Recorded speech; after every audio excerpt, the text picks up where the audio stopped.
Olá, agora meio-dia e 1 minutinho, seja muito bem-vindo ao Jornal Anhanguera. Aqui o nosso compromisso de sempre é com a informação, para te deixar por dentro das principais notícias aqui do Sul e de todo o estado. Vamos ver então o que é destaque na edição desta segunda-feira. Homem que escapou da morte em agosto desse ano foi morto a tiros dentro de casa em Caldas Novas, na noite de domingo. E em Cachoeira Dourada, um jovem foi morto a tiros depois de uma discussão que teria começado porque ele teria encostado no carro do suspeito. E o primeiro dia do Enem 2019 teve dilema com o horário de verão que nem existe, mas os relógios de muita gente adiantou em 1 hora e teve também a surpresa com a prova de redação sobre cinema. E as constantes quedas de energia têm causado prejuízo a moradores de Itumbiara. A oscilação da energia queimou inclusive aparelhos eletrônicos. E uma família de Itumbiara precisa de ajuda para reconstruir a vida depois que um incêndio destruiu parte da casa da família. E você aí de casa já sabe, né? Eu conto com a sua ajuda para fazer o Jornal Anhanguera. Então pode mandar o seu comentário sobre as nossas reportagens aqui para o nosso WhatsApp. O número é o 984436666. Bora junto então que o Jornal Anhanguera desse 4 de novembro está começando agora.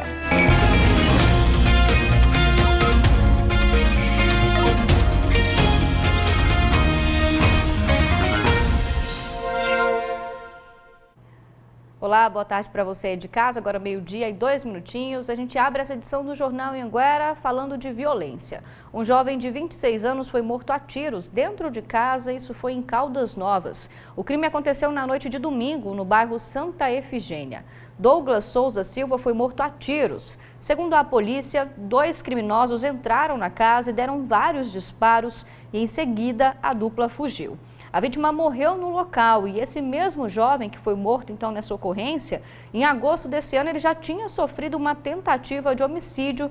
Ele estava em frente à casa dele quando os suspeitos chegaram em uma moto e o garupa então efetuou vários disparos. Ele foi socorrido e na época sobreviveu, né? Mas dessa vez, como a gente mostrou, então Douglas não conseguiu resistir aos ferimentos. E ainda falando de violência, em Cachoeira Dourada, um jovem foi morto a tiros depois de uma discussão.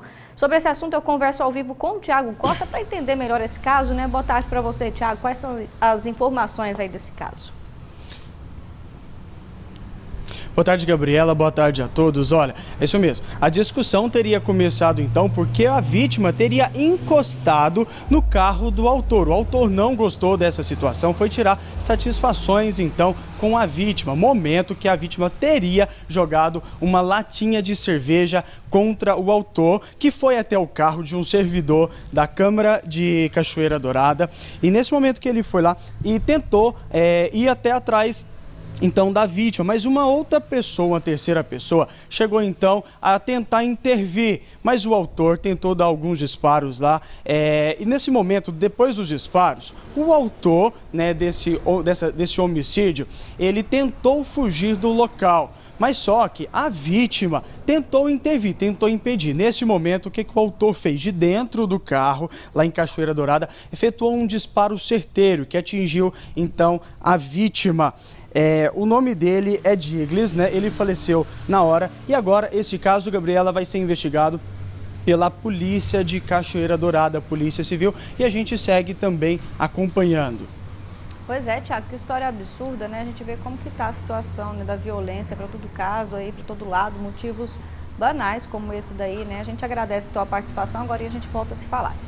Um homem de 26 anos morreu num acidente na BR-452 em Bom Jesus de Goiás. O homem estava no banco do passageiro de um caminhão que tombou na rodovia. O motorista do caminhão contou que o acidente aconteceu depois que foi fechado por um carro e aí ele perdeu o controle da direção. A carga de caroço de algodão se espalhou na pista, mas foi retirada logo em seguida, sem causar nenhum outro acidente. E olha só, um homem foi preso pela Polícia Militar de Caldas Novas por tentativa de estupro contra uma menina de 13 anos. Por isso, o Thiago já está lá de fora, pronto para trazer mais informações para a gente também sobre essa ocorrência, né, Thiago? Conta aí como é que foi. Como que essa situação aconteceu, Gabriela? É um caso realmente que choca todo mundo, que assusta, porque se trata de uma criança, era uma menor, né? Uma criança de 13 anos de idade. De acordo com relatos da Polícia Militar de Caldas Novas, um homem teria ido até um condomínio lá em Caldas Novas para encontrar alguns conhecidos. Mas só que essa menina estava então lá na área de comum, né, desse condomínio, e esse homem teria então arrastado a menina para o banheiro e tentado obrigá-la a ter um tipo de relações sexuais com ele. Mas só que ela conseguiu, a porta estava trancada, vale lembrar, ele entrou com ela para dentro do banheiro e trancou a porta, mas só que ela teria conseguido então fugir, deu um chute nele, abriu a porta e pediu ajuda. No momento em que pessoas que estavam nesse condomínio, o segurança também e moradores conseguiram então conter esse homem, segurá-lo e colocar dentro das imagens que vocês viram agora há pouco, dentro de uma sala lá reservada até que a polícia chegasse. Quando a polícia chegou, a polícia teve que levar esse homem de lá então, levou para a UPA para fazer os exames, para ele seguir então para a delegacia, porque ele tinha o risco então de ser linchado. Gabriela, eu conversei inclusive com a família da vítima pelo telefone, que inclusive não quer muito falar sobre esse assunto. Para eles querem que a vida deles volte ao normal, já que a menina está com medo até de descer, né, para ficar lá na área comum. Ela quer ficar mais em casa. Esse assunto agora vai ser investigado pela delegacia. O homem já está preso, suspeito então de ter cometido essa tentativa de estupro. Gabriel. Pois é, mais um caso de violência aí, né, contra uma criança adolescente, né, 13 anos, né, Tiago?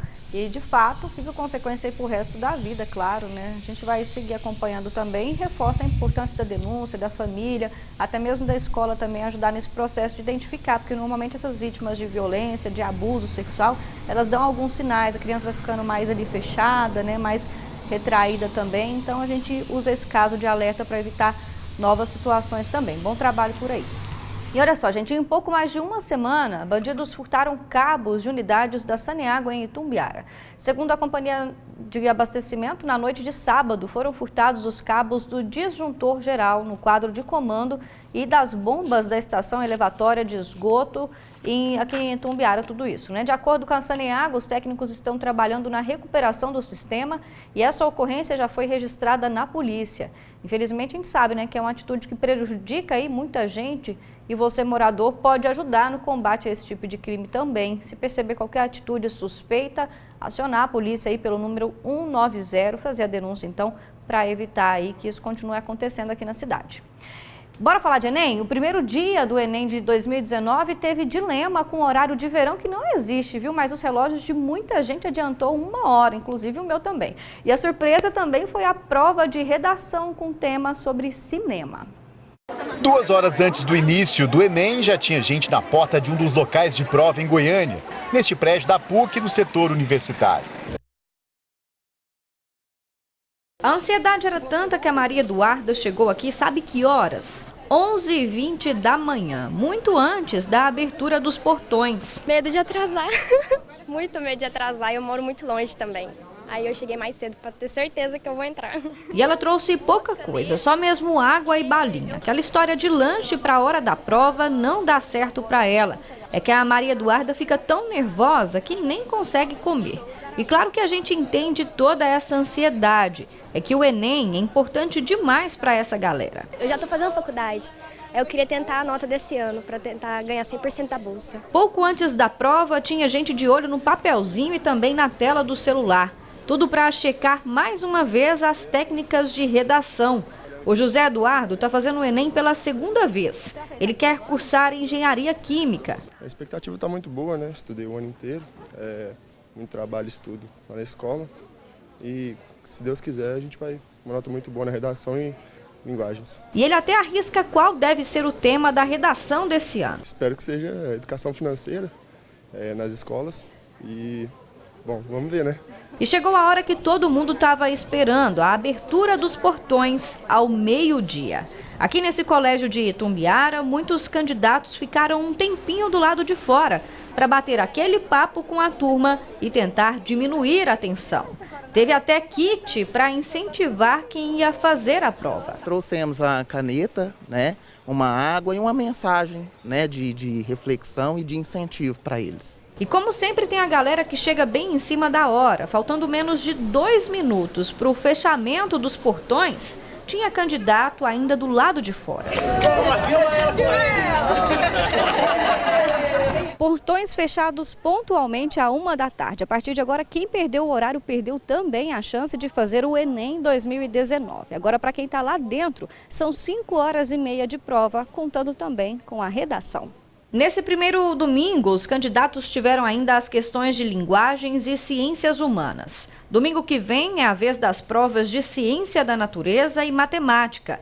Agora, o tema da redação surpreendeu todo mundo: democratização do acesso ao cinema do Brasil. Quem diria? O tema foi bem fora do que a gente estava esperando. Por quê? Porque o cinema, o tema do lado do cinema, a gente não esperava não. Esperava pro lado de meio ambiente, essas coisas que teve muito desastre esse ano, né? Foi difícil desenvolver? Sim, os argumentos foi bem difícil. Ai, tava muito difícil mesmo. Por quê? Nossa, sabia? Não tinha argumento. Não esperava isso? Não esperava.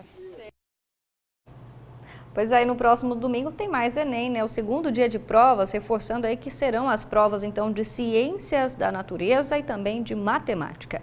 E ainda falando sobre Enem, o ministro da Educação esteve em Goiânia e visitou um dos locais de prova. O Colégio Estadual da Polícia Militar de Goiás, do Jardim Guanabara, foi a região escolhida, então, pelo ministro Abraham Weintraub, né? A visita foi curta, só 9 minutinhos, e a imprensa não pôde entrar nesse colégio, claro, porque a prova estava em andamento. Semana começando e para muita gente começa também a procura de emprego. Bora ver então as vagas para o Cine de Itumbiara.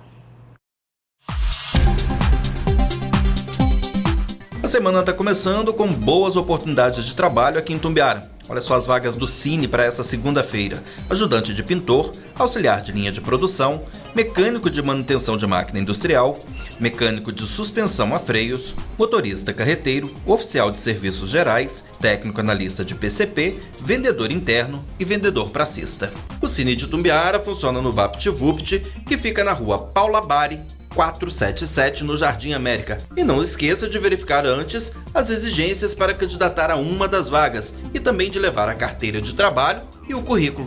Boa sorte para você! E tem mais oportunidade de emprego para essa segunda-feira aqui no sul do estado. Bora ver agora as vagas para o Cine de Caldas Novas.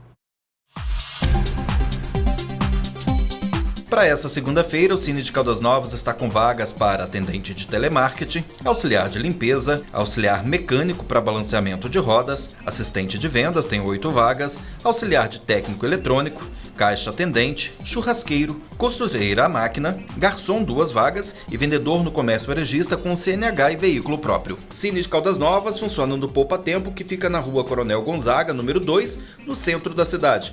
E atenção aos documentos necessários: carteira de trabalho, número do PIS, RG, currículo e o endereço de e-mail.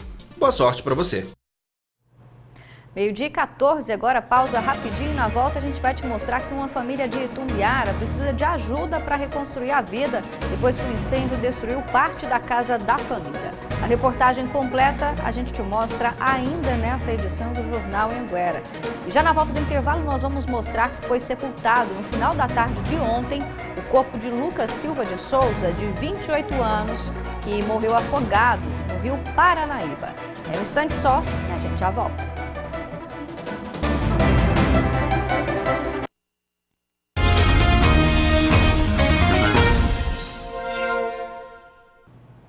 Meio-dia 18 agora, de volta. A semana está começando com um calorão de novo, né? Um sol para cada um, calorão tomando conta aqui do sul do estado. mas tem chance de chuva para essa tarde e também para a noite, viu? Mas lembrando, como a gente sempre diz aqui, aquela chuva isolada, né? Que chove num lugar e não chove no outro. Por isso, então, nem sempre vai ser uma notícia boa para todo mundo, porque de fato o calorão deve continuar. Estou vindo aqui para o telão para a gente ver como é que fica então a previsão dessa segunda-feira. Em Itumbiara, mínima de 22, máxima de 34, com 80% de chance de chuva. Tem em seguida aqui Água Limpa, mínima de 21, máxima de 34, também 80%. Cachoeira Dourada em seguida, mínima de 22, máxima de 34. E Joviânia para fechar, mínima de 20, máxima de 32. Todas elas com 80% de chance de chuva. E aí tem que ficar de olho então, né, em qual região que está chovendo. Se tiver chuva forte por aí, conta pra gente aqui no Jornal Anhanguera. Participa mostrando como é que está em outras cidades aí do sul do estado também o tempo para essa segunda-feira, viu? Mudando de assunto, gente, um menino de 2 anos foi morto esse fim de semana no Parque Eldorado Oeste, isso em Goiânia. O padrasto da criança, uma adolescente de 17 anos, é o principal suspeito e foi apreendido. A mãe dele está presa por abandono de incapaz. O menino de apenas 2 anos e 10 meses foi morto dentro de casa. Segundo o IML, ele foi estrangulado e tinha sinais de violência sexual. O adolescente de 17 anos foi apreendido como o principal suspeito do crime. Ele nega. Foi o próprio padrasto quem chamou o resgate, mas quando os bombeiros chegaram, a criança já estava morta. O padrasto estava com o menino de 2 anos e o irmão dele de 4, sozinhos em casa. A mãe chegou depois da polícia e acabou sendo presa também por abandono de incapaz. A mãe foi autuada por abandono de incapaz, tendo em vista que nos últimos dias a criança teria aparecido com uma série de hematomas, lesões estas que foram praticadas pelo próprio padrasto. E ainda assim, a mãe passou o final de semana fora e deixou essa criança, que já tinha sido possivelmente vítima de agressão, em poder do padrasto. Ele falava pra mim que as mordidas não eram mordidas pra machucar, era carinho, que ele dizia. Eu confiei, entendeu? Eu não acredito que ele seria capaz de chegar a esse ponto. Os avós paternos contaram que não conseguiam contato com os netos há 2 semanas e que até 3 meses atrás cuidavam do mais velho. Nós pagávamos até a creche pro menino, o menino morava com nós. Aí ela foi e arrumou esse homem, aí disse que ia levar o menino. Nós só somos vô, nós não podemos empatar a mãe levar o filho. Ela levou o filho. E aí foi e aconteceu essa barbaridade agora. Eu sempre quis ficar com essas crianças e ela nunca deixou. E eu sempre achava assim que eles não eram bem cuidados lá. Pois é, só lembrando que a gente borra o rosto aí das pessoas, né, gente, para não identificar a vítima, então, essa criança aí desse caso, dessa história de muita violência, né? Mudando de assunto, gente, final de semana teve mais um registro de morte por afogamento no Rio Paranaíba, aqui em Itumbiara. Foi sepultado no final da tarde de ontem, no cemitério Parque da Saudade, o corpo de Lucas Silva de Souza, de 28 anos, que morreu afogado depois de entrar no rio para tomar banho. De acordo com pessoas que estavam ali no rio no momento, ele foi nadar e desapareceu. O corpo foi encontrado pelos mergulhadores dos bombeiros, aproximadamente 15 minutos depois desse acidente, então, cerca de 6 metros de profundidade. E o dia de finados foi de muito movimento nos cemitérios daqui de Itumbiara. Para deixar o túmulo do marido limpo e bem enfeitado, sempre que pode, a dona Yolanda está aqui. Eu venho direto, né? A gente vem para matar a saudade e outra. A gente tem que vir, né? Porque pelo menos uma vez no ano, ai. Assim como ela, muita gente dedicou o sábado de finados para visitar familiares e amigos que já se foram. Um dia reservado à oração e à saudade. Para confortar e acolher as famílias, teve missa nos 2 cemitérios da cidade. A Rosângela veio mais uma vez tentar diminuir um pouco da saudade da mãe e também do sobrinho. Em meio à emoção, o que fica são as boas lembranças. O sentimento de hoje é de alegria por ter tido uma mãe maravilhosa que eu tive e também de tristeza, porque a gente sente muita falta, muita saudade, né? É vida que segue, né? Também no feriado, alguns familiares tiraram um tempo para cuidar dos túmulos. Aqui no cemitério mais antigo de Itumbiara, são mais de 14 mil pessoas sepultadas. Além dos cuidados por parte dos familiares, durante todo o ano a Secretaria de Ação Urbana também auxilia na limpeza. Enquanto muita gente aproveita o feriado para homenagear os entes queridos, Aqui do lado de fora tem quem vem para vender flores, coroas e velas, como é o caso da dona Marilda. Ela fez mais de 450 vasos como esses, uma preparação que começa 4 meses antes do feriado. Eu vindo há 25 anos, né, que a gente faz aqui a porta do cemitério, mas esse ano está muito, assim, muito pouca gente, está fraco. Chegou a hora de dar aquela forcinha para quem está procurando o amigo pet. Acha meu pet, roda aí a vinheta.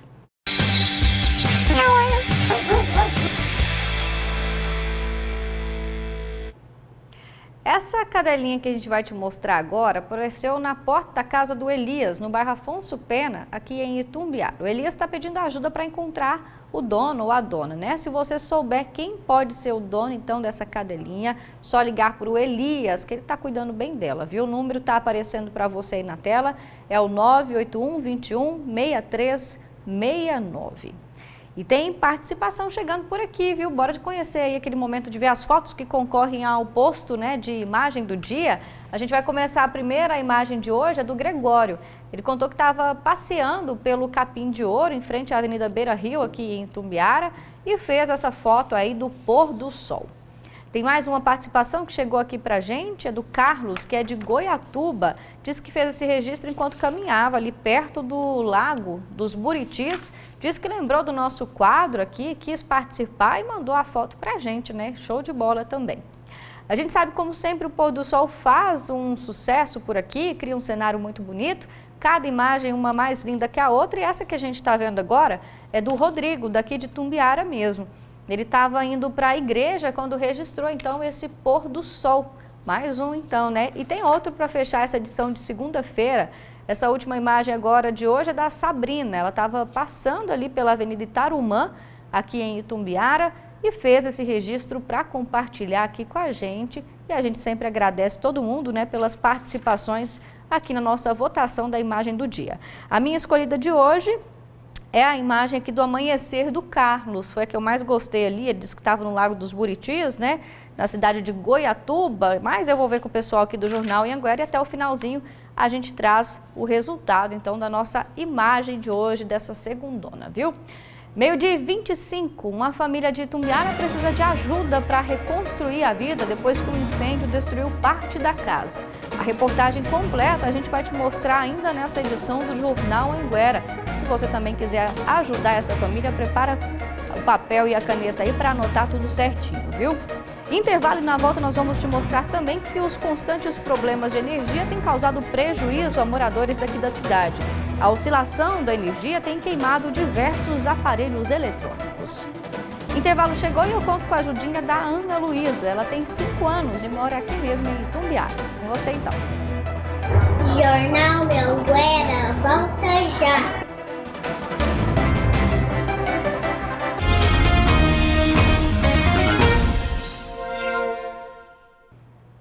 12h29, de volta com o Jornal Anhanguera para falar de um problema que a gente sempre está mostrando por aqui, viu? São as constantes quedas de energia que têm causado prejuízo a moradores aqui de Itumbiara e também de outras cidades aqui do sul do estado. A oscilação da energia tem queimado diversos aparelhos eletrônicos. Em alguns casos, aí, para evitar prejuízos, os moradores estão desligando os equipamentos. As constantes quedas de energia continuam deixando prejuízos por todo lado. A Amanda mora no bairro Jardim Europa. Ela é confeiteira e já perdeu as contas de quantos bolos perdeu por conta da falta de energia. Eu estava com o forno ligado, a panela de recheio elétrica ligada. Eu perdi 2 bolos que estavam assando, porque acabou a energia, como meu forno é elétrico. O bolo abaixa, ele abaixou ali, ele embatuma, não tem mais salvação. Então eu tive mais prejuízo depois disso. E tá ocorrendo bastante queda de energia. Aqui na casa dela, no único dia, a energia já chegou a cair 5 vezes. No final do mês passado, até a geladeira da casa queimou depois de uma queda. Ela queimou no dia 24, foi no horário de chuva, deu uma queda. E eu não percebi que ela queimou na hora, eu vi no outro dia de manhã, porque ela fez... O problema é que é caro demais. Fez um barulho esquisito, mas eu não percebi. Eu vi que a placa dela tinha parado de dentro, tinha parado de gelar, estava só descendo água e as coisas esquentou tudo. Aí a gente ligou para um técnico, porque não sabia o que tinha acontecido, para eles virem, veio 2, falou que teria sido queda de energia. No outro dia a gente entrou em contato com a Enel, mas até agora não teve nenhum retorno. Eu perdi um bolo, não tive como entregar para o cliente, perdi chantilly, perdi recheio, perdi feijão, carne, polpa de suco, bastante polpa de suco. Já são 10 dias com essa geladeira aqui queimada e para continuar trabalhando, a Amanda teve que conseguir essa outra emprestada da avó. Até agora o prejuízo dela já foi de mais de R$200. E aí não tem jeito, né? Para resolver o motor dessa daqui, ou ela vai ter que gastar mais R$700 ou vai ter que esperar a Enel. Na outra ponta da cidade, mais problemas. A dona Ivaneide mora no Jardim Leonora 2. Por aqui, as quedas de energia também são frequentes. Qualquer vento que dá, a energia cai e fica oscilando, né? Aí, esse mês de outubro mesmo, nem choveu aqui. E a energia acabou umas 3 ou 4 vezes aqui. E por medo de queimar os eletrodomésticos da casa, sempre que a energia começa a oscilar, ela tira tudo da tomada. Televisão, filtro e geladeira. Porque a energia fica caindo e voltando, né? Aí eles falam que queima, então é onde eu desligo. Porque ela fica oscilando muito. Não é assim, é que ela acaba e depois passa um tempo e volta, não. Ela acaba, passa um pouquinho, ela volta e fica oscilando. Aí eu tenho medo de queimar, é onde eu desligo. E o que deixa tantos moradores de Itumbiara revoltados é que, apesar da pouca qualidade no fornecimento de energia, a conta está cada vez mais cara. Na casa da Ivaneide mora ela e mais 2 pessoas. A energia saltou de R$200 para mais de R$400. Mas o serviço... A gente precisa e não tem. Aí é difícil, né? Difícil, né, gente? Em nota, a Enel informou que o responsável pela unidade consumidora pode formalizar o pedido de ressarcimento de danos pela agência virtual, no site da empresa, ou também pela central de atendimento, no 0800 620196, ou também pelos perfis nas redes sociais. A companhia ressalta que é importante enviar até 2 laudos e orçamentos de oficinas não credenciadas ou um laudo e orçamento de uma oficina credenciada à empresa. O prazo para fazer esse pedido é de até 90 dias depois dessa ocorrência, né? Mas como a gente bem mostrou para vocês aí na reportagem, a Amanda fez esse pedido de ressarcimento 1 ou 2 dias depois aí da queda de energia que queimou a geladeira dela, né? Já passaram 10 dias, até agora nada. Então, além de passar esses telefones de contato, tem que atender quem já confirmou que está com problema, quem está aí passando por esse tipo de situação, né? Então, se você de casa também está com alguma dificuldade por conta de queda de energia, conta aqui pra gente, participa aqui no nosso WhatsApp, que a gente quer saber também, viu? Mudando de assunto, terceira reportagem agora da nossa série Agrodigital, a gente vai voltar a 40 anos. O que aconteceu com o gado de leite de lá para cá, hein? Você vai ver uma revolução, genética, alimentação e também manejo. E o pecuarista que teve de se reinventar.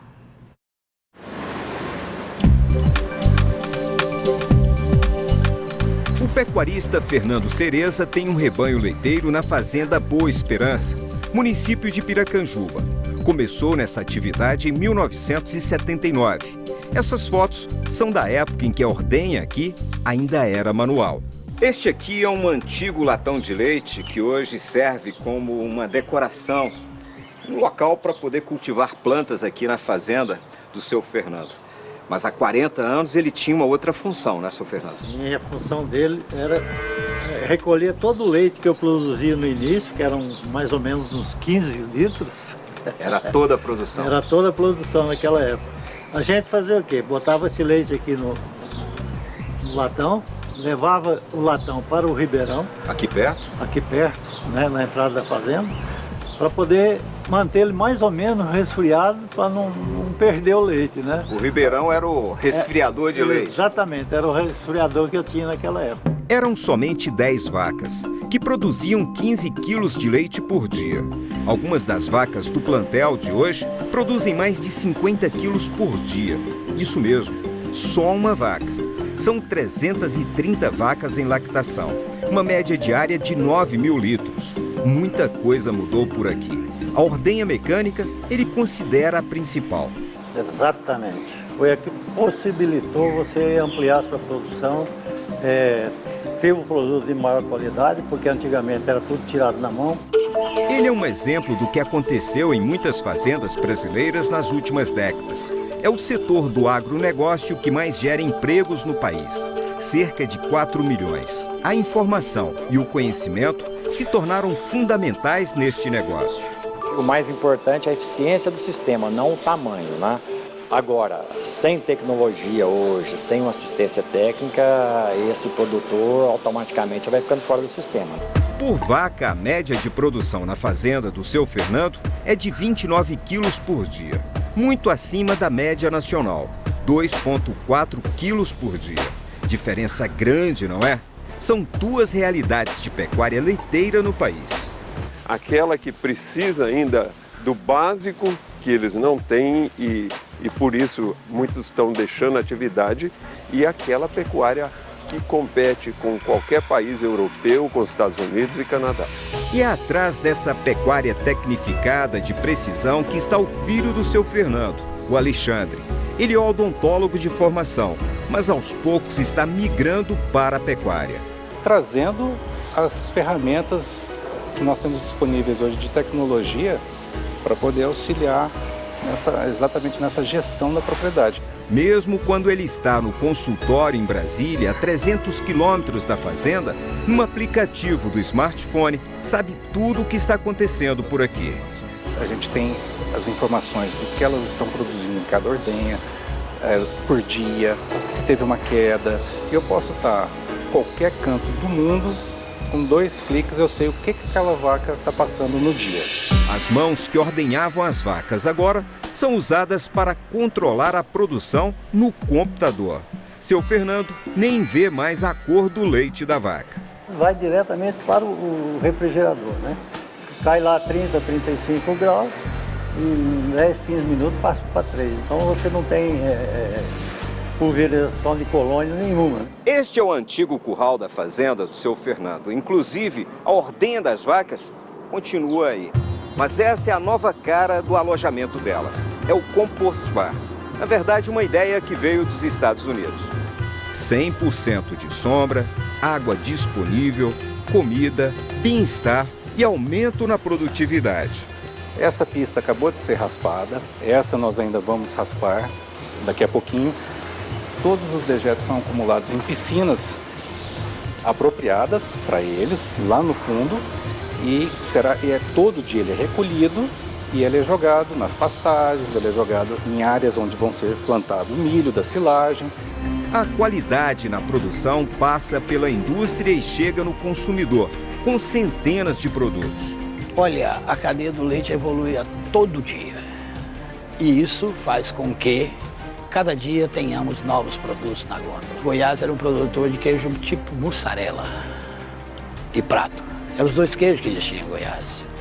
Hoje nós produzimos queijos, inclusive o Brasil, e Goiás faz parte desse processo, exportação de queijo para a Europa. Nichos de mercado. De maior importador de leite e lácteos, o Brasil vem se tornando um grande exportador.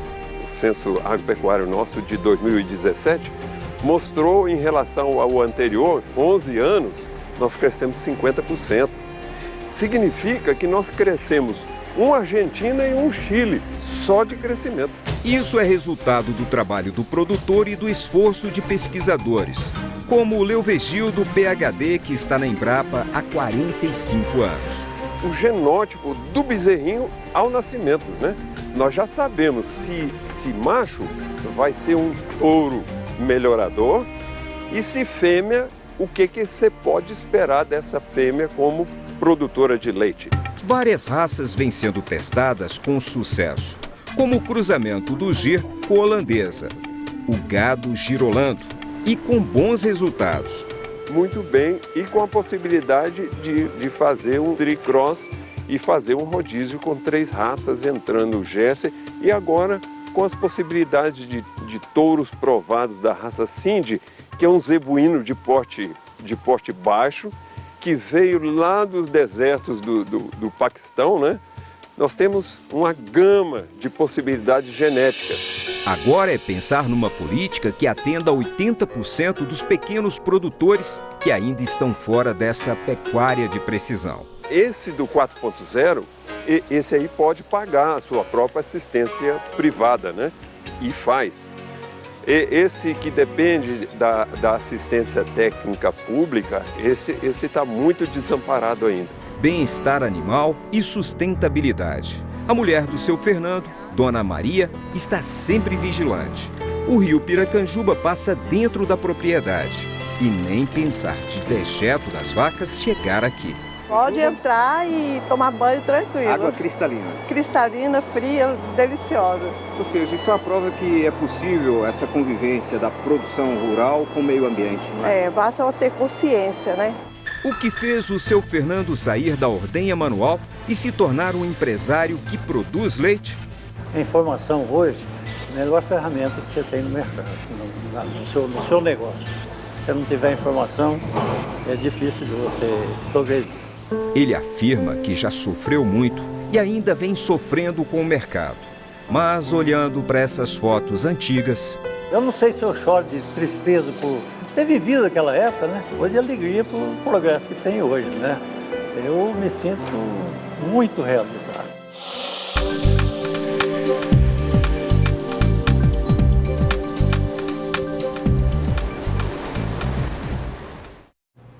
Pois é, bom para o seu Fernando, né? E tomara que o setor continue gerando muitos empregos. E na semana que vem, a gente vai falar de uma planta que mudou o cenário do Cerrado. Na quarta e última reportagem da nossa série Agrodigital, tem uma reportagem sobre a soja. Não faz muito tempo, né? A dúvida sobre o cultivo dela ainda existia aqui no Cerrado. Hoje, o Cerrado é o maior produtor do grão em todo o Brasil. Aí a gente vai te mostrar como ela se adaptou, o manejo no plantio direto também, a soja precoce, o aumento na produtividade e o futuro dessa planta. Então, tudo na nossa próxima e última reportagem. Olha só, gente, antes de mais um intervalo, tem participação chegando aqui pra gente no nosso WhatsApp, é o 984436666, o pessoal comentando sobre as quedas de energia. Tem mensagem aqui da Cleubiana, de Itumbiara. Boa tarde. Está realmente difícil a questão da energia elétrica na nossa cidade. Aqui em casa a geladeira estragou e um cartucho de impressora queimou. E ela está dizendo, a gente fica no prejuízo, mas não deve, viu, Cleubiana? Tem que ligar na Enel, relatar o problema, mostrar certinho o que aconteceu e foi por conta dessas quedas de energia para tentar esse ressarcimento. É um direito, né, dos consumidores. Tem ainda aqui, Darli. Moro no Parque Buritis 2, a minha geladeira queimou em uma dessas quedas de energia. Inexplicável, né? Pois o dia que queimou nem chovendo estava, houve quedas sequenciais. Mesma situação que a gente mostrou aí na outra reportagem, né, agorinha, de moradores que reclamaram da mesma situação que a Darli está contando aqui pra gente, essa oscilação. Não precisa nem chover, às vezes continua oscilando mesmo em dias que está apenas ventando forte ou até mesmo em outras situações. Tem ainda aqui o Bob do Panamá. Aqui também são frequentes as quedas de energia, até mesmo durante o dia. Providências precisam ser tomadas pela Enel. A gente está sempre mostrando a resposta deles aqui, né? Mas como a gente está vendo, não está sendo suficiente para, de fato, resolver o problema aí dos moradores, não só aqui do sul do estado, como de todo o estado de Goiás. A gente tem acompanhado, né, os mesmos problemas em relação às quedas de energia. A rede velha precisando de manutenção, então tem que dar um jeito, né? 12h44, depois do intervalo a gente te mostra que uma família daqui de Itumbiara precisa de ajuda para reconstruir a vida depois que o incêndio destruiu a casa de uma família daqui da cidade. Agora quem vai invadir a sua telinha ainda em clima de Dia das Bruxas é o Diego. Ele tem 6 aninhos e mora aqui mesmo em Itumbiara, viu? Bora conferir. Aí, galera, boa tarde, sai daí!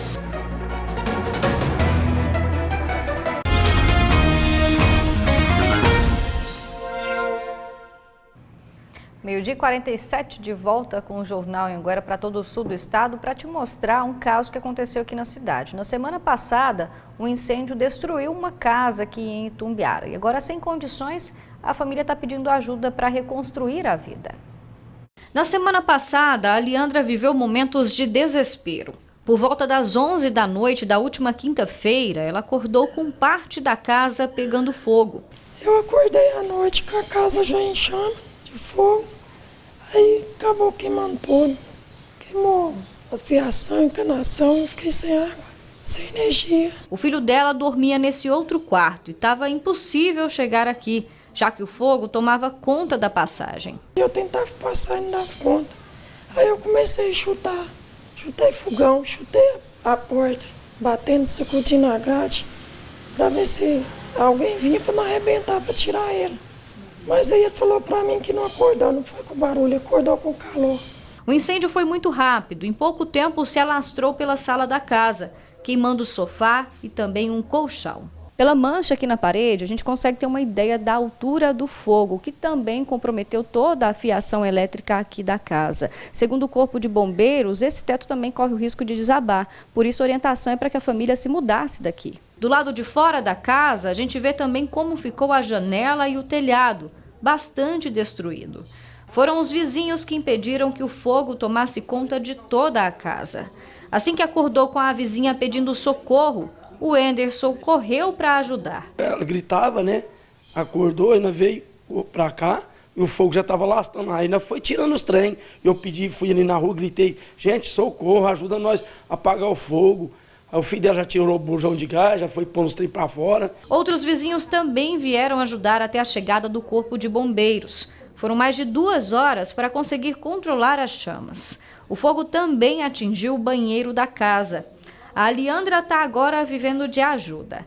Ela, o filho e a neta tiveram que deixar a casa. E agora, sem ter para onde ir, está ficando na casa de um vizinho. Meu menino está lá na casa da minha menina e eu estou na casa da vizinha ao lado. E ela precisa de ajuda para tentar reconstruir tudo aquilo que o fogo levou. E toda a ajuda é bem-vinda, desde materiais de construção, mão de obra, até dinheiro. No momento eu queria que pelo menos tivesse ajuda na fiação e na encanação da água, no moderamento, né, do telhado. Porque eu mesmo não tenho condição. Pois é, gente, situação difícil, né? Se você de casa tiver condições de ajudar então uma família, entre em contato com a nossa produção. O telefone é 3293 1700, repetindo então 3293 1700, para ajudar então a família, né, da Leandra aí, para eles conseguirem reconstruir ali a sala, para todo mundo poder voltar para casa, que a situação deles está mesmo muito difícil, viu? Mudando de assunto, gente, hoje a gente vai te ensinar uma das sobremesas mais consumidas em várias regiões do país. Eu estou falando do pudim de queijo com leite condensado. A cozinheira Josélia sabe tudo sobre esse prato. Estudou até a história da receita. Inventada pelos portugueses e que na época era uma receita fina, era um prato, era uma sobremesa nobre. Que hoje é nada mais, nada menos que o pudim de leite condensado, que se acrescenta queijo ralado e uma pitada de sal. Vamos fazer ela então? Vamos. O gasto com os ingredientes é de R$ 13. São 100 gramas de queijo, 3 ovos, 2 xícaras de leite e uma lata de leite condensado. Para o caramelo, 2 xícaras de açúcar e uma de água. O preparo começa pela cobertura. Na panela é só misturar os 2 ingredientes e deixar ferver. Sim, você coloca os ingredientes, a água e o açúcar na panela e não mexa para que ele não açucare. Aqui ela já está começando a dourar, de 15 a 20 minutos. Aí você que escolhe se você quer mais clarinha ou mais escura. Aí você que sabe, aqui para mim já está no ponto ideal. Os componentes da massa do pudim de queijo vão para o liquidificador.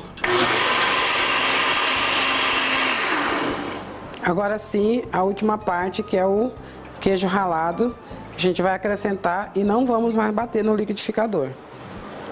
E uma pitada de sal. Agora eu estou mexendo bem para dissolver o queijo, né, que ele tem umas bolinhas. E eu vou colocar na forma caramelizada e levar ao forno, que você pode ligar ele 10 minutos antes. Assim a massa já fica pronta para assar em 265 graus. No forno elétrico é meia hora. Aí depois de esfriar, mais 2 horas na geladeira.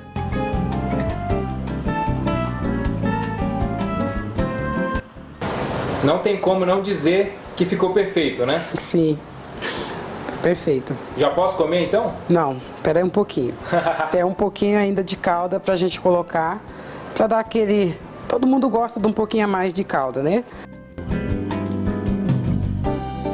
Mesmo para quem gosta muito de doce, o pudim de leite condensado acaba ficando meio enjoativo. Esse aqui é menos doce e ainda tem aquele sabor especial do queijo, dá vontade de comer mais.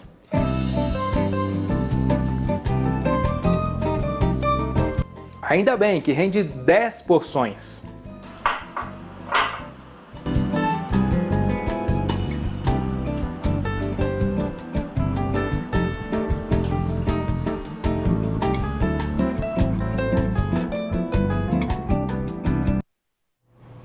E por aqui chegou a hora de conhecer a nossa foto escolhida pela equipe do Jornal Anhanguera como a foto do dia. A escolhida de hoje, viu, foi a enviada pelo Carlos de Goiatuba, que fez esse registro aí enquanto caminhava pertinho ali do Lago dos Buritis.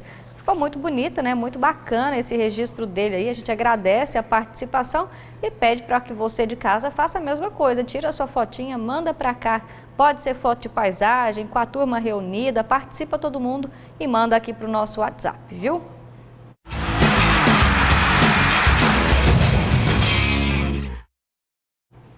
Hora de falar de esporte. O Goiatuba Esporte Clube venceu a primeira partida das quartas de final ontem contra o Atlético Rio Verde, disputada em Santa Helena, no sudoeste do estado, por 3-2. Os gols do Goiatuba foram marcados pelo Alisson, João Manuel e também pelo Arthur. A vitória deixa o azulão mais perto da segunda divisão. E aí, com o resultado, o Goiatuba bate um recorde da terceira divisão com 7 vitórias consecutivas. A equipe ainda levou para Santa Helena mais de 150 torcedores que vibraram com o time. Muito bacana, né? Mais notícias do esporte coladinho com o Jornal Anhanguera, viu? E você já ouviu falar em motocicleta? Quem passou pelo Autódromo de Goiânia e também pela Praça Cívica viu na prática o que é isso, né? As motos tomaram conta das ruas nesse domingo. O pátio do autódromo ficou cheio de veículos de todos os tamanhos.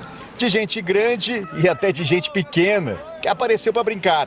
Olha aí o Theo, de 5 anos, pilotando uma moto feita para a idade dele. Aí ele sempre foi apaixonado aí por moto também, vendo a caminhada nossa aí, então ele sempre quis ter uma motinha e eu comprei uma motinha para ele e a atração dele é isso aí. Theo, o que você tá achando dessa moto aí? Bom. E sabe o que ele mais gosta no brinquedo novo? É o motor. É por quê? Faz barulho? Sim. Foi um desfile de estilo de vida diferente e de motos incríveis. De gente apaixonada pelas 2 rodas, ou 3. Esta foi adaptada pelo Kleber depois que ele amputou uma das pernas. Essa aqui é montado caseiro, né? Depois que eu vim amputar a perna, eu gosto muito de moto, né? Aí que acabou montando ela. Tá. Então é fase de acabamento, tem muita coisa para fazer ainda. Foram cerca de 1000 motos, segundo a organização. Cada um com seu grupo de motociclistas. Mas também tinha gente apaixonada por carro antigo. Máquinas extremamente bem conservadas. Esta é a 4ª edição do evento, que além de reunir apaixonados por motos e carros, também teve um objetivo nobre: arrecadar alimentos e até material escolar para pacientes que lutam contra o câncer. Hoje nós estamos com o Exército Brasileiro, a Polícia Militar, a Guarda Civil Metropolitana, a Secretaria de Trânsito, SAMU, bombeiros, fazendo uma escolta, que é uma proteção das forças policiais na sociedade, com o intuito de chamar a atenção para a proteção contra o câncer infantil. A motocicleta, como foi chamada, deixou diferente o começo de domingo do goianiense e chamou a atenção por onde passou.